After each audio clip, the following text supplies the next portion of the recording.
많이 와주셔서 너무 감사합니다. 예. 저 소화기내과에서 인지하고 있는 소화기내과 간사 태경이라고 합니다.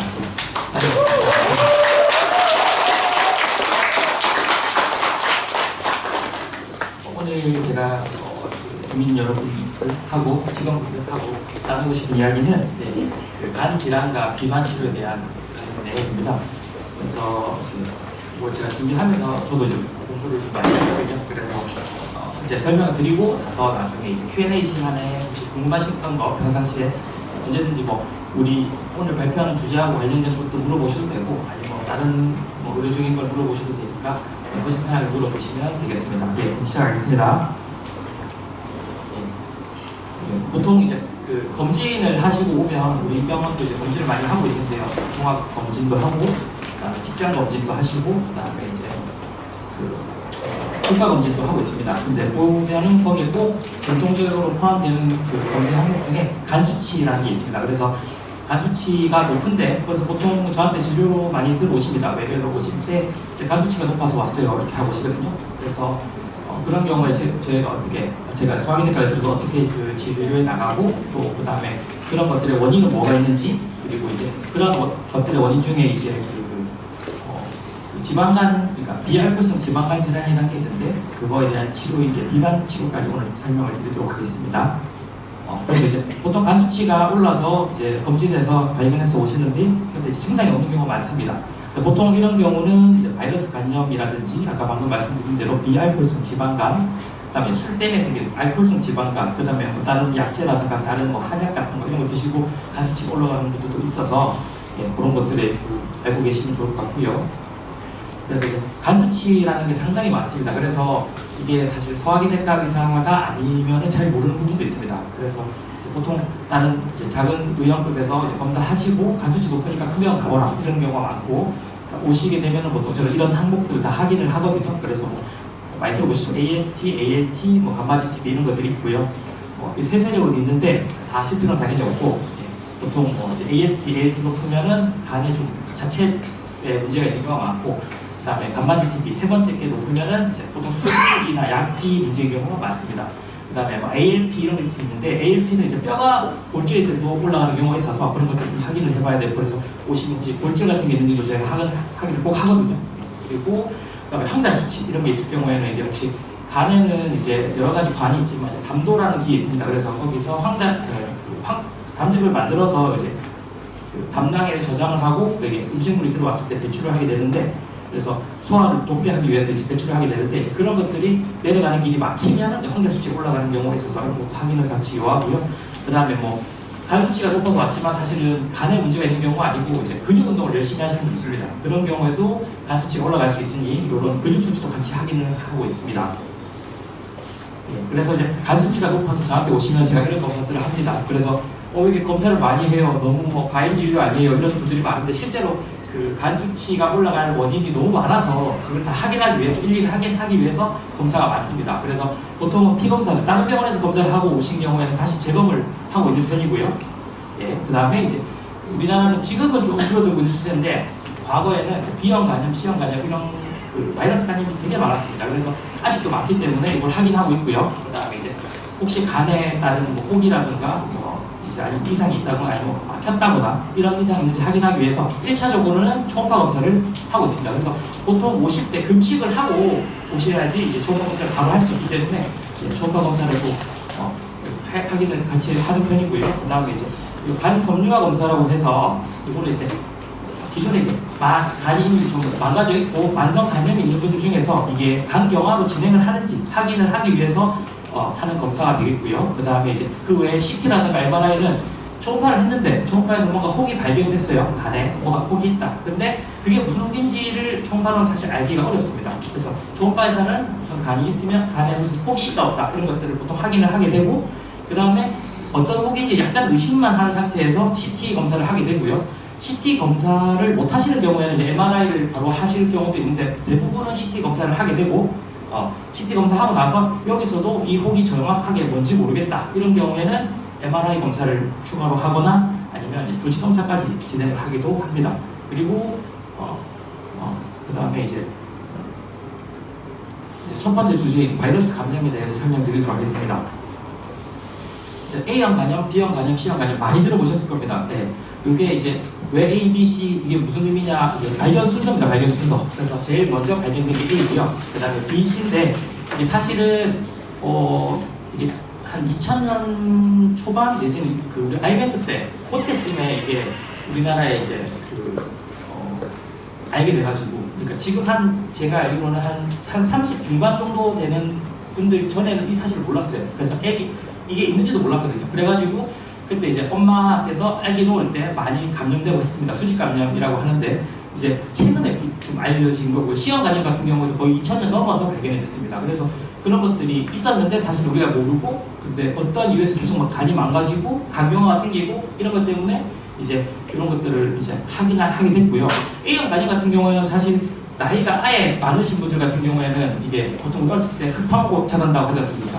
그래서 그런 뭐 오염된 음식물이라든가 내지는 뭐 흙 같은 거, 그 다음에 또는 걸려있는 다른 보균자들의 뭐 대변, 그러니까 보통 이제 음식점 같은 데 가면은 이제 요리하시는 분이 손을 좀 잘 안 씻고, 근데 그분이 A형 간염이 걸려있다.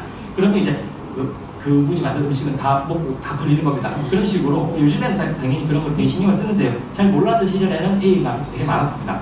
그리고 B형, C형 간염 같은 경우에는 혈액, 그래서 옛날에 이 사실을 몰랐을 때 수혈을 했을 때는 그 B형 간염에 걸려있는 사람의 피를 받고 걸리는 경우도 많았고요. 그 다음에 이제 체액이라든지 뭐 성적 접촉에 의해서도 걸릴 수가 있습니다. 그리고 최근에는 이제 눈썹 무신 많이 하시죠.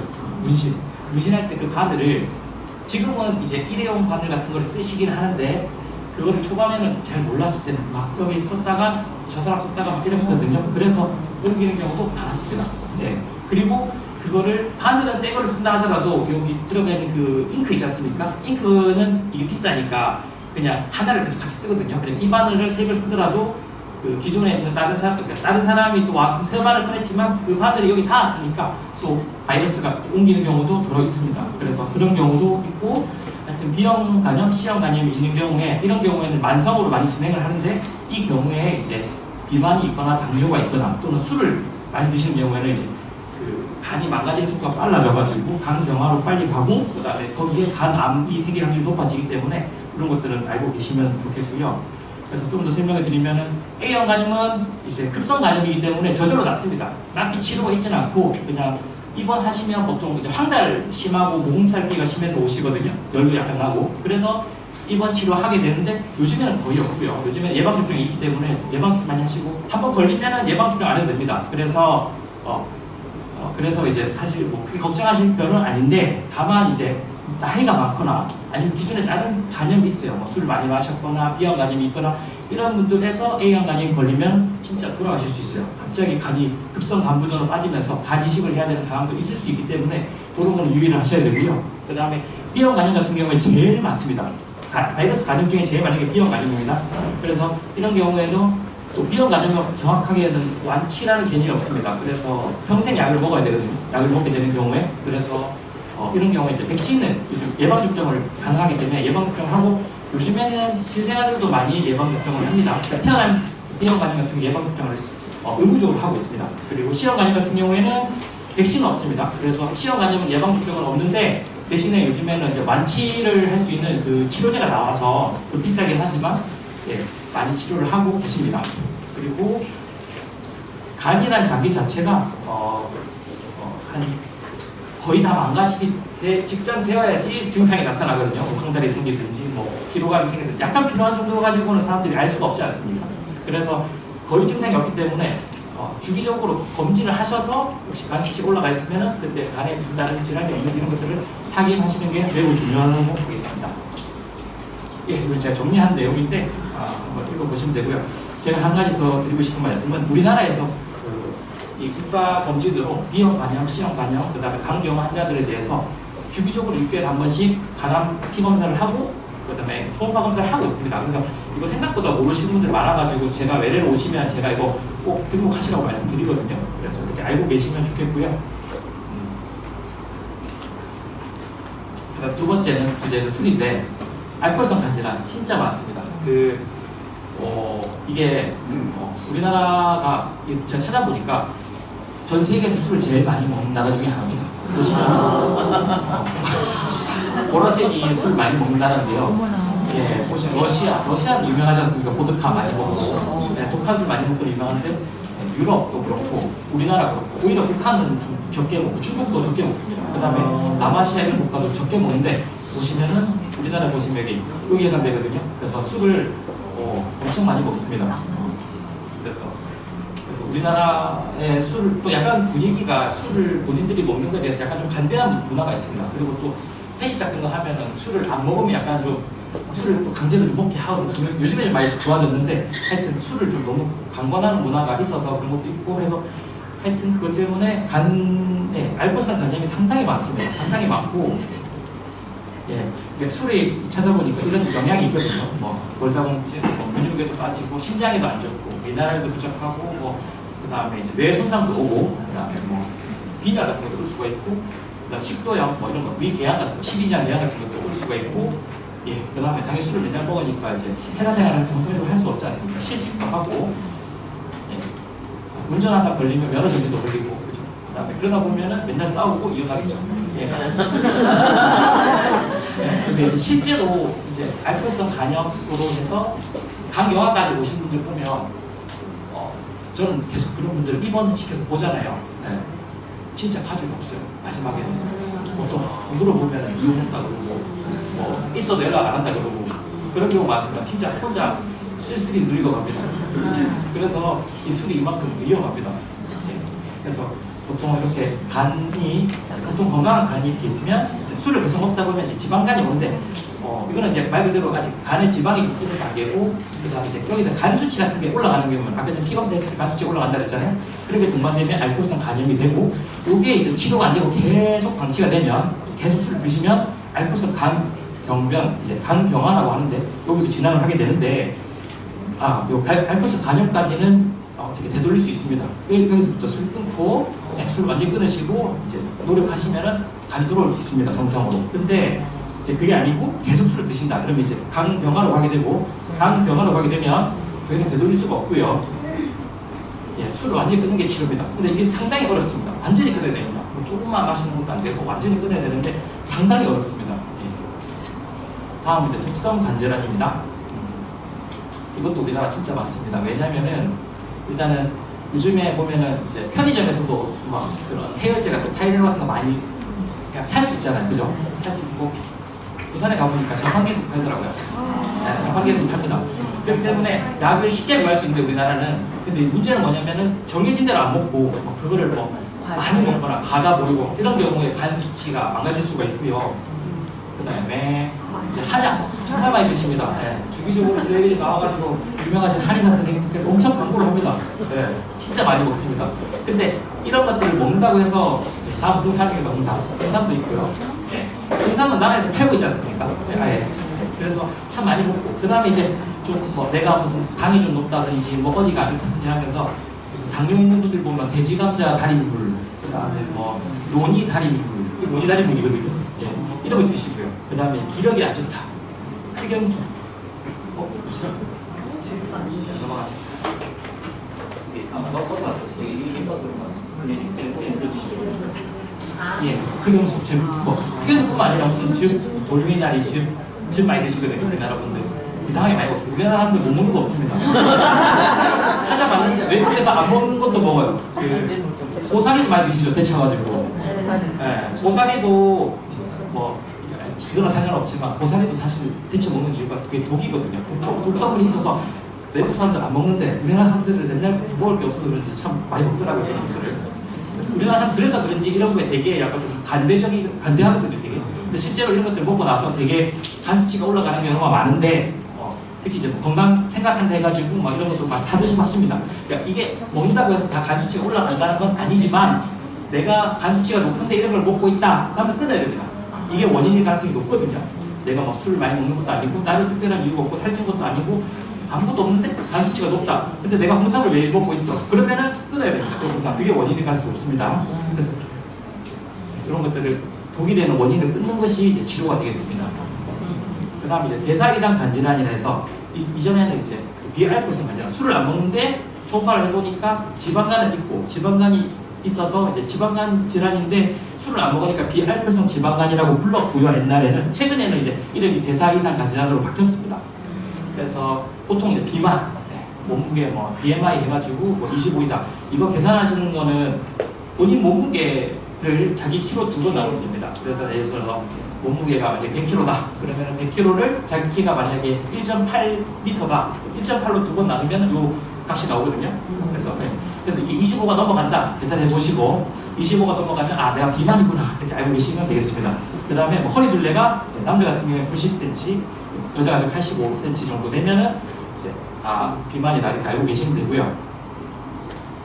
그 다음에 이제 당뇨가 있는 경우, 당뇨가 있으면서 내가 술도 안 먹고 앞에서 말한 뭐 홍삼, 한약 이런 거 아무것도 안 먹고 그 다음에 특별한 이상이 없는데 당뇨가 있고 간 수치가 올라갔다. 그러면 이제 대사 이상 간 질환에 해당되겠습니다. 그 다음에 고혈압이 있는 경우, 이외에도 고지혈증이 있는 경우 이런 것도 있는데 문제는 뭐냐면은 이러한 그 대사 이상 지방간 질환이 간 수치가 높거든요. 계속 이걸 본인을 교정 안 하면 간 수치가 계속 높아져 있습니다. 근데 본인은 증상은 없어요. 그냥 뭐 당뇨 있고 고혈압 있고 비만 있고 한데 증상은 없단 말입니다.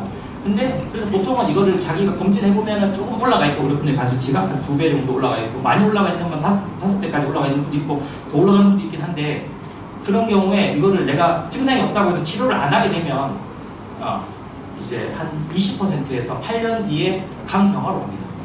그리고 간경화로 가게 되면 일단 보여드릴 건데 상당히 좀 골치 아프거든요. 네, 그래서 그런 것들을 이제 치료를 하는 방법은 체중감량, 비만이 있으면 체중감량 한 10% 이상 하고 그 다음에 이제 당뇨가 있으면 당뇨 치료 잘 하시고 고혈압 있으면 고혈압 치료 잘 하시고 근데 당뇨랑 고혈압도 그 체중 감량하면 그게 도움이 되거든요. 그래서 결국에 체중 감량이 중요하다 이런 얘기를 드리고 싶고요.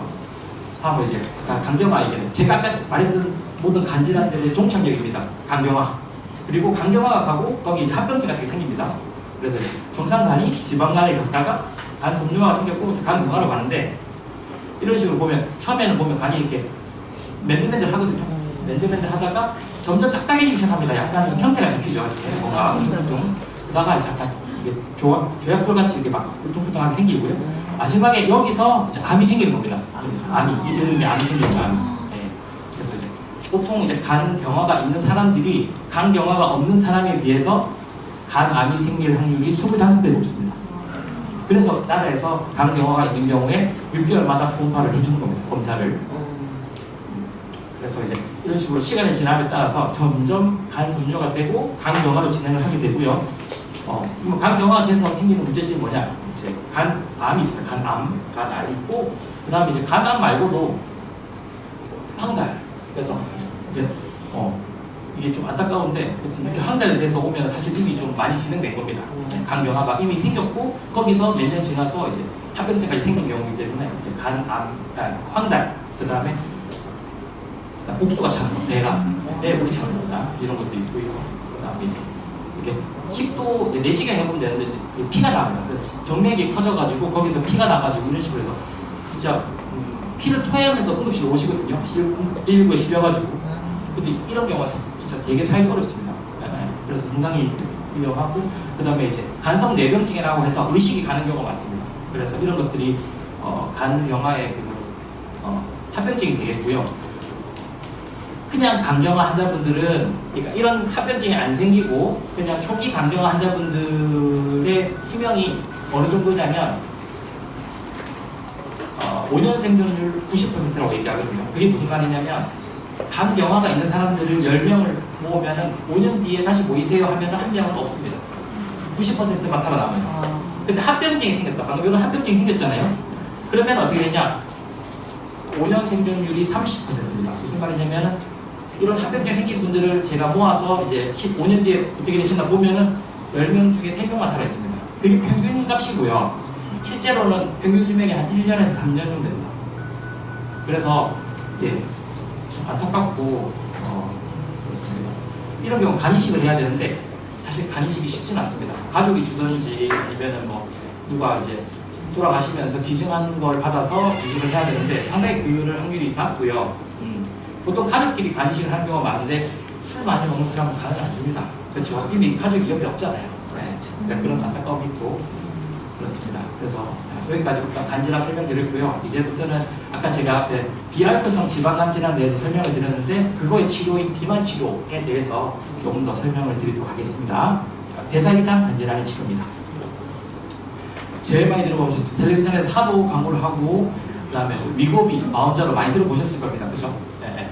그래서 요즘에는 마운자를 많이 처방받으시고 일반인분도 상당히 많이 알고 계시거든요. 그래서 이제 처음에 위고비가 나왔을 때는 이제 우리 테슬라 주인이죠.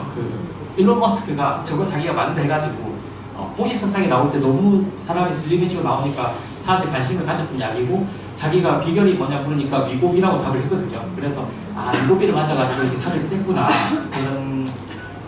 그 다음에 최근에는 이제 연예인들도 우리나라 연예인들도 이제 막 마음자로 맞고 이제 이분은 가수인데 이렇게 살을 빼는 이런 그런 기사가 나오기도 하고. 그래서 이걸 약이 어떻게 작용하길래 살을 빼는가 찾아보니 GLP-1이라는 약이 그 호르몬 성분이 있습니다. 여기 보시면 GLP-1. 그래서 이 약 마운자로랑 위고비랑 둘 다 GLP-1이 들어가 있습니다. 마운자로는 GLP-1에다가 GIP라는 걸 하나 추가 달고 있습니다. 그래서 사실 마운자로가 위고비보다 복합적이기 때문에 더 효과가 좋은 겁니다. 네. 근데 이제 당연히 마운자로가 좀 더 비싸고 그런데 그래서 효과를 보면 제일 중요한 효과는 GLP-1이거든요. GLP-1 같은 경우에 세 가지 기능이 있는데 첫 번째 뇌에 가서 너 그만 먹어, 너 배부르잖아 기식을 준 겁니다. 그래서 식욕을 억제시키고 포만감을 주니까 식사를 더 안 하게 되고요. 그러니까 식욕 준추에 작용을 해서 식욕을 억제합니다. 그 다음에 위에 가서는 음식물이 들어오잖아요. 그 배출을 천천히, 그러니까 이게 음식물 남아 있으니까 포만감이 있으니까 더 안 먹게 되는 겁니다. 그래서 위 배출 지원을 하게 되고요. 그래서 이거 맡고 있는 분들 제가 내시경 할 때가 있는데 음식물이 그대로 남아 있습니다. 우리 보통 8시간 금식하고 아니면 아침에 금식하고 와서 내시경을 하잖아요. 전날 먹으면 그대로 남아 있습니다. 그래서 언제 식사 마지막 하시는 거 보면 전날 먹었다. 그럼 막 물어보죠. 혹시 물어보면은 이거 주사 맞고 있다. 또는 당뇨가 있다. 이런 경우가 많습니다. 그런 경우도 있고, 그리고 췌장에 작용을 해서 인슐린 분비 이런 걸 늘려서 당뇨 조절을 잘 하게 하는 이런 기능이 있는데 이 기능 때문에 이 두 가지 기능 때문에 이제 다이어트 효과가 있는 겁니다. 그래서 이제 이런 차이가 있는데 마운자라고 좀 더 위고비보다는 좀 효과가 좋다고 알려져 있고요. 단계도 이렇게. 근데 처음에 사실 이제 맨 처음에 몇 년 전에 나왔던 삭센다랑이 나왔습니다. 위고비를 만든 회사에서 만든 거거든요. 그래서 이렇게 생겼는데 저도 이거 맞아봤거든요. 근데 별 효과가 없었더라고요. 그래서 찾아보니까 한 8% 정도 체크감 효과가. 매일 맞아야 돼, 매일 맞아야 되니까 이게 우리나라 사람들 가뜩이나 특히 당뇨 있으신 분들도 이거 맞자고 하면은 주사 맞는 거 싫어하시거든요. 인슐린 권하면 절대 안 맞는다 하거든요. 그냥 저혈당이 무서워서가 아니라 주사 맞을 싫은 거예요. 근데도 아무튼 매일 맞아야 되니까 사람들이 별로 안 썼거든요, 사실. 근데 이제 위고비가 나오면서 일주일에 한 번 나왔습니다. 일주일에 한 번 정도는 맞아볼 수 있지 않습니까? 그래서 이제 그리고 체중 효과도 감량 효과도 한 16%로 올라갔고요. 그러니까 사람들이 효과를 보기 시작하니까 가격이 조금 비싸도 이제 맞기 시작합니다. 그 다음에 세 번째로 마운자로는 효과 더 좋습니다. 22%입니다. 그리고 이게 어느 정도 효과가 좋은 거냐면 수술을 하면 우리가 위 잘라내는 사람이 있거든요. 위를 잘라내가지고 위를 강제로 작게 만듭니다.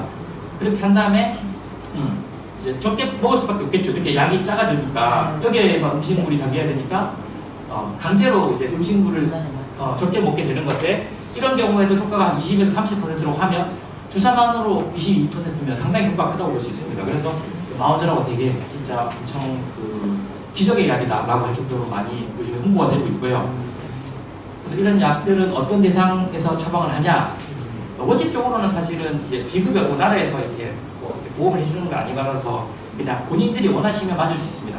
근데 이제 효과를 좀 극대화하고 싶다면 많은 분들보다는 좀 실력이 나가시는 분들이 많고 보통은 저는 이제 소화기내과 내과 의사로서 좀 치료 목적이 강하기 때문에 보통 여기 해당되는 분들을 위주로 좀 처방을 하고 있고요.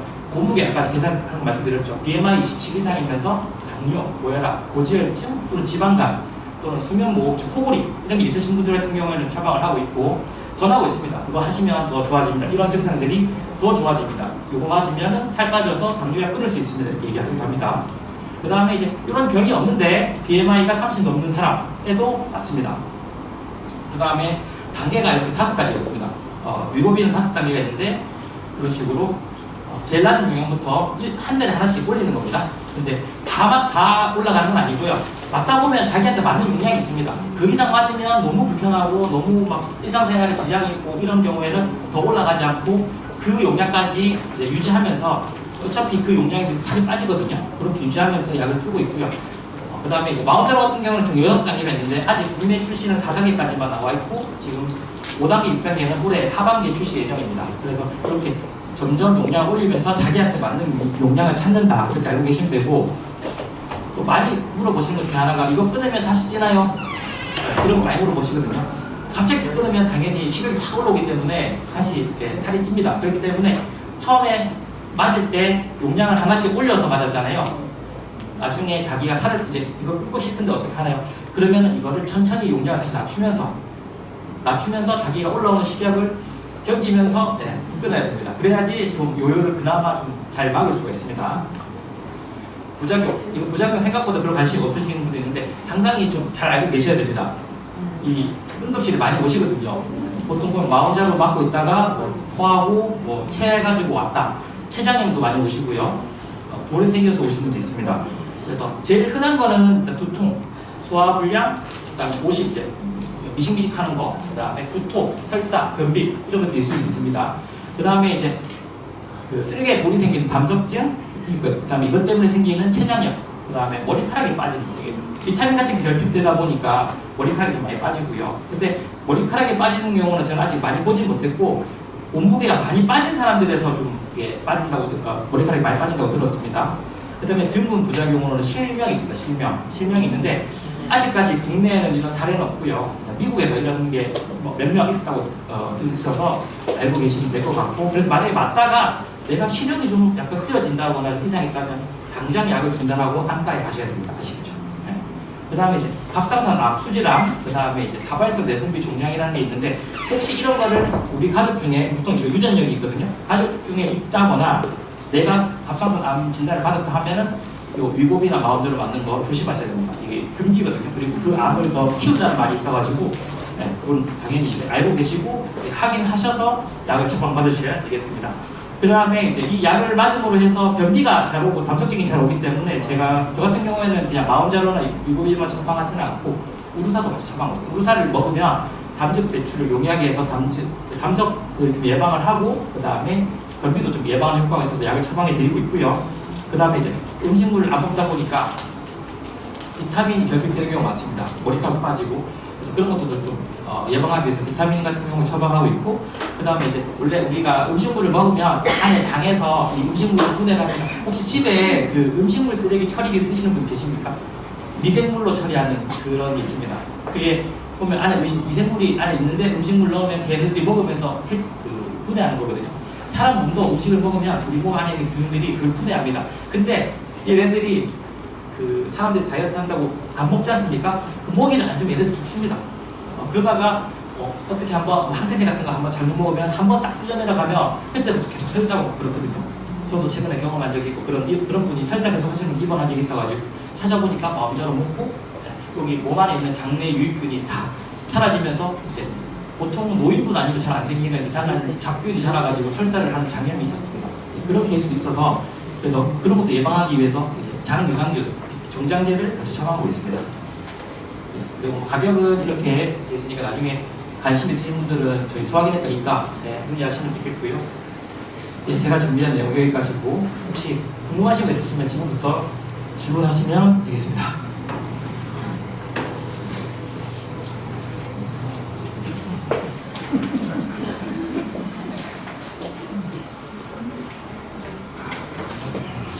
평소에 궁금하셨던 내용 물어보셔도 됩니다. 다른 질환이나 이런 것도 내과 과장님이시니까 궁금하신 거 해주시면 돼요.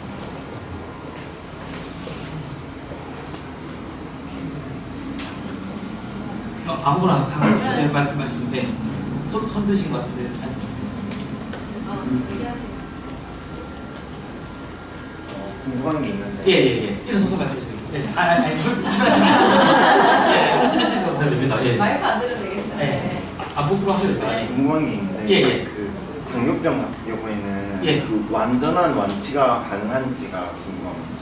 당뇨병 같은 경우에는 당뇨병이 생기는 원인이 되게 좀 여러 가지가 있어가지고 그 원인에 따라서 좀 다를 것 같긴 한데요.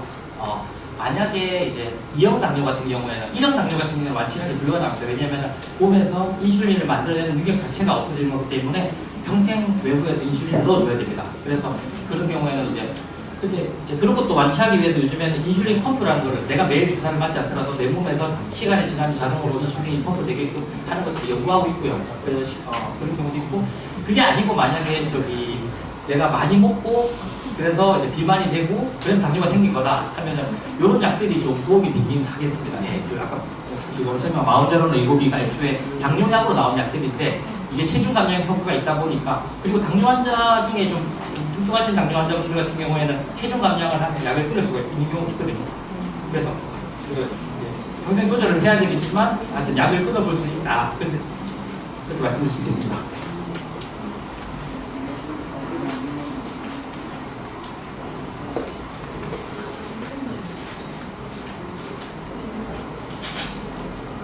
궁금하신 거 없으세요? 네. 고지혈증 예. 수치가 높다고 예. 약을 먹으라고 하는데 네.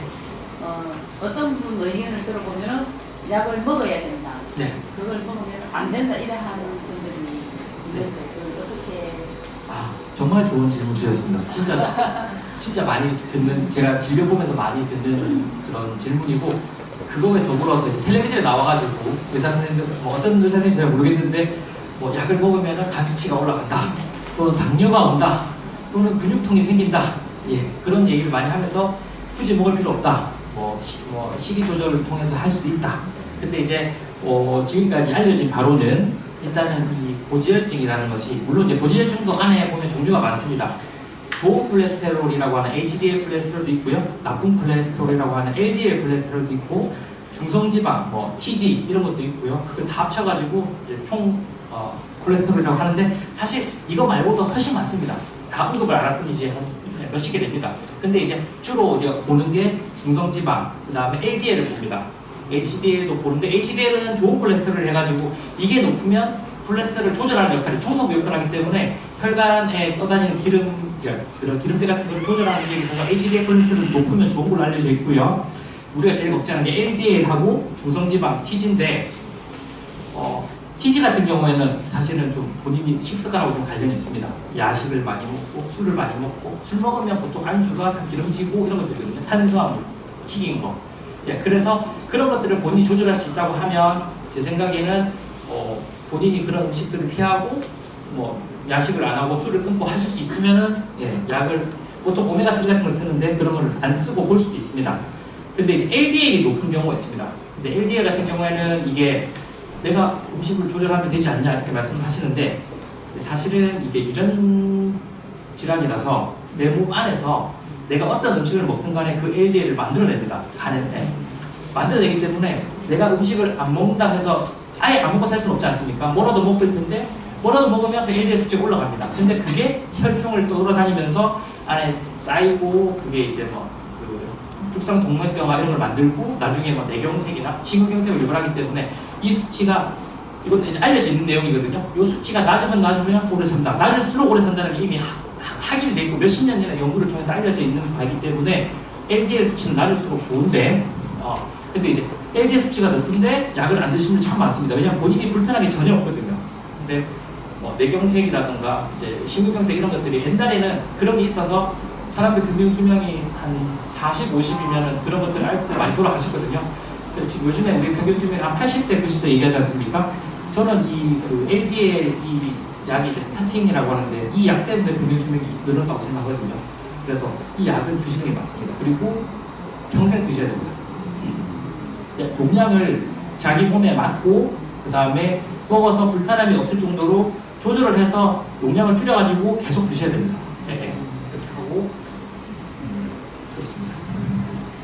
그리고 이제 죄송해요. 하나 좀 더 말씀드릴게요. 이게 좀 좋은 질문이라서, 당뇨가 올 수 있다고 하고, 또는 간 수치가 올라갈 수 있다고 하고, 또는 근육통이 있을 수 있습니다. 그래서 근육통 있으신 분들 같은 경우에 저는 스타틴도 종류가 한 4-5개 됩니다. 그래서 약을 용량을 줄여보거나 다른 약으로 바꿔봅니다. 다른 약으로 바꿔보면은 그런 증상이 사라지는 경우가 많거든요. 그래서 약을 바꿔서 조절해서 환자분하고 상의해서, 의사가 환자랑 상의해가지고 약을 조절해서 바꿔서 계속 드셔야 되고요. 당뇨가 온다는 거는 사실 조금 왜곡이 있는데 어차피 그 당뇨가 오실 분이 좀 빨리 당겨진다는 개념이 강하기 때문에 그것도 약간 뭐 이것 때문에 당뇨가 없던 당뇨가 생기는 것은 아니고 당뇨가 원래 올 요인이 소인이 있었던 분인데 조금 빨리 온다는 그런 개념으로 요즘에 알려지고 있습니다. 그리고 간 수치가 올라간다는 말이 있는데 이거는 사실 크게 막 일시적인 거라서 너무 걱정하실 필요는 없습니다. 그리고 또 저 같은 경우에 약 처방하고 나서 또 한 달 뒤에 그런 검사를 하는데 대부분 크게 문제 없고 그렇게 하기 때문에 걱정하실 필요 없습니다. 또 질문하셨는데 고지혈증 약을 먹으니까 너무 아파가지고 일도 못하고 예. 남편 못하는 상황인데 그래 이 병은 저 병은 맞아 고지혈증을 처먹어봤는데 몸이 안 받아서 못 먹고 있거든요. 예. 그런 경우는 어떤 방금 제가 드린 말씀 중에 같은 내용인데요. 약 종류가 많습니다. 한 5개 됩니다. 그래서 또 용량을 줄여보기도 하고 다른 종류로 바꿔보기도 합니다. 그래도 안 된다. 주사제도 있습니다. 주사제. 주사제도 있어서 그것까지 쓰기도 합니다. 저희 병원에서 이렇게 치료하고 계시거든요. 그래서 너무 걱정하지 마시고 치료를 하시면 좋겠습니다. 또 질문하실 분 계신가요? 아, 네. 네. 보통 살이 찌면 목소로 좀 많이 찌는데 네. 위고비 먹은 자로 말고도 추천하신 영양제나 이런 거 많이 있으시고 오메가3나 이런 걸 많이 공유하거나 뭐 알려져 있는데 네. 그런 거 말고는 혹시 아세요? 일단은 마음대로 위고비 맞을 때 아까 제가 그 비타민 결핍 같은 것 때문에 이제 그냥 종합 비타민제 같은 걸 처방해 드리고 있고요. 변비 같은 게 잘 오기 때문에 이제 그런 걸 예방하기 위해서 또는 담석이 생길 수 있기 때문에 유로산 같은 걸 같이 처방을 하고 있습니다. 그리고 아까 이거 보여드렸는데 장 유산균도 중요하기 때문에 유산균도 같이 처방하고 있습니다. 네, 질문하시면 됩니다. 제가 고자공증이 있는데 고자공증, 예. 이제 칼슘 약을 국내산 칼슘 병원에서 이제 처방해주는 칼슘 약을 먹으면 예. 오랫동안 먹으면 석회가 쌓이고 뭐 석회 안 쌓이는 칼슘제가 있는지 석회가 안 쌓이는 칼슘제가 석회가 쌓이면 또 뭐 수술해야 돼요. 제 생각에는 그 석회가 좀 다른 것 같습니다. 내가 먹어서 생긴 게 아니고 그거는 이제 몸에 보통 그 석회가 생기는 석회화 건염 이런 거 많이 생긴 어깨에 근데 그거는 반복적인 염증 때문에 생기는 거라서 내가 먹어서 생긴다기보다는 그 부위에 염증이 있다 보니 염증 개골이 되다 보니까 딱딱하게 굳어서 석회화 되는 거거든요. 그래서 조금 개념이 다릅니다. 예. 먹어서 생긴 개념은 아닌 것 같습니다. 예.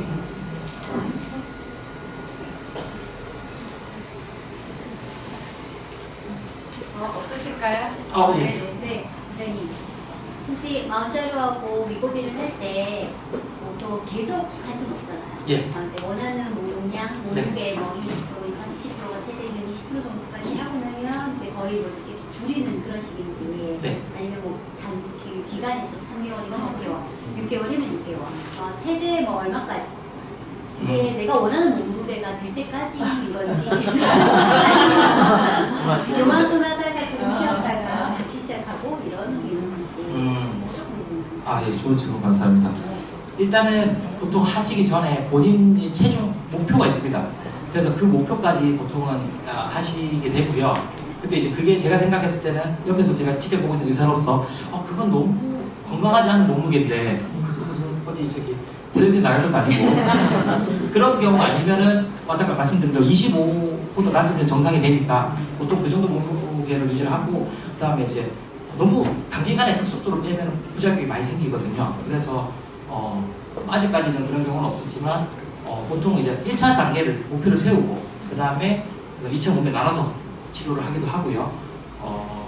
보통 근데 제가 경험해 봤을 때는 이게 비용이 좀 비싸다 보니까 막 엄청 장기 처방해서 맞으시는 분들은 보통 없고 하다가 보통은 멈춘 경우가 많습니다. 그런데 이제 제 생각에는 그래도 좀 이게 자기 목표와 도달하는 몸무게 되면 그때에서는 이제 약을 천천히 조금씩 줄여보는 용량을 다시 올라가다가 다시 낮춰가지고 맞으면서 줄여보고 왜냐면 이게 확 끊으면 요요가 오거든요. 식욕이 확 올라오면서 요요가 오거든요. 그러니까 기껏 빼놓은 다이어트가 이게 무슨 기껏 빼는 게 아깝지 않습니까? 그래서 조금 천천히 빼면서 내가 올라오는 식욕은 뭐 다른 운동이라든가 뭐 물을 많이 마신다든가 아니면 살이 안 찌는 음식을 먹는다 해서 좀 이렇게 좀 그 시기를 좀 버텨야죠. 근데 이제 뭐 말씀 나와서 말씀드리는 건데 저도 이제 다이어트 많이 해봤거든요. 근데 이제 지금은 안 돼요. 지금은 애기 키우느라고 다이어트 할 수가 없습니다. 네. 근데 이제 저도 한 30kg 빼본 적도 있고 운동만으로 저녁을 아예 안 먹고 이렇게 해본 적도 있고 하거든요. 근데 이제 해보니까 느낀 것은 이게 사람들이 내가 운동을 해서 빼야지 이거를 뭐 약에 의존해가지고 빼고 나중에 다시 끊으면 다시 요요가 되는데 그게 무슨 소용이냐 라고 하시거든요. 내가 비싼 돈 들어가고 살을 뺐는데 다시 돌아간단 말입니다. 근데 제가 다이어트를 4번, 5번 해봤거든요. 근데 달라요. 이게 뭐가 다르냐면은 어떻게 이걸 예시를 들어야 되나.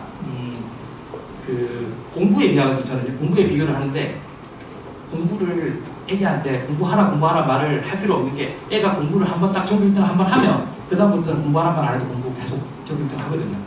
왜냐면 자기가 그게 한번 딱 그 경험을 하게 되면 반에서 1등을 했다. 그러면 사람들 보는 게 다르지 않습니까? 그럼 그것 때문에 힘들어도 계속 공부를 합니다. 네. 그 자기가 경험한 거를 유지하기 위해서 다이어트도 똑같다고 봅니다. 그래서 내가 약에 의존을 했든 뭐 운동을 했든 굶었든 간에 다이어트를 하게 되면 다시 요요가 오더라도 올 수도 있겠죠. 근데 이제 그때 경험했던 거 내가 안 맞는 옷을 사가지고 있는 즐거움이라든가 저는 그게 있더라고요. 그래서 옷을 진짜 많이 샀어요.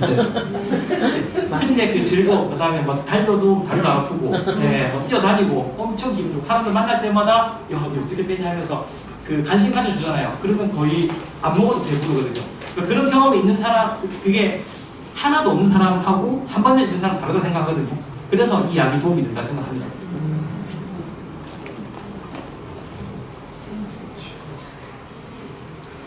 질문이 없으실까요?